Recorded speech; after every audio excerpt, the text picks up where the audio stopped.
Except for a slightly difficult to parse participle, Mark 120 is pretty straightforward.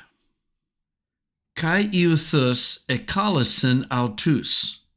Kai offentis ton patera auton zebedion ento ploio meta ton misthoton op elthon opisso autu.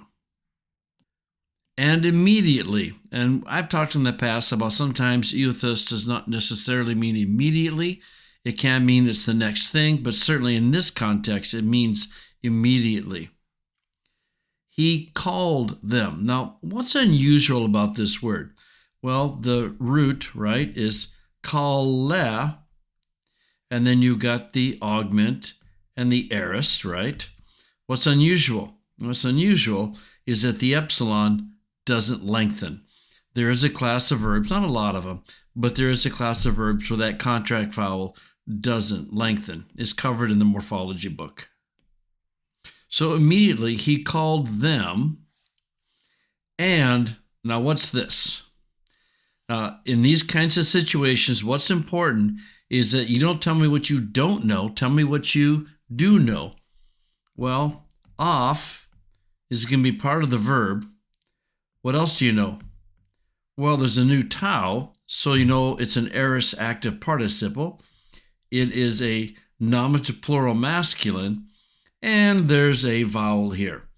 Now, if you look at that, and if you learn that on the word ophiemi, that sometimes all you're going to have is that off, right? Well, that's all you need to know that offentis is an aorist active participle, nominative plural masculine. So don't start with what you don't know, start with what you do know. And leaving the father of them, their father, Zebedee, so Zebedee's in apposition to patera. Where did he leave him? In the boat. With whom?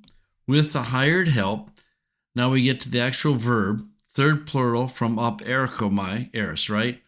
They followed after him. So to break this down in phrasing, and immediately he called out to them, and I'm not going to put that on a separate line. It could be, but it doesn't have to be. Leaving their father Zebedee, where did they leave him? They left him in the boat. With whom? With the hired help. Then you get to the verb here.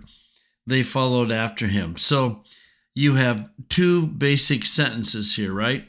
That he called out to them and they followed after him. So probably you're just going to want to move all these over. They followed after him. Where did they leave him? I guess we could indent that one to make that clear. They left him in the boat, and they left him with the hired help. They followed him, followed after him.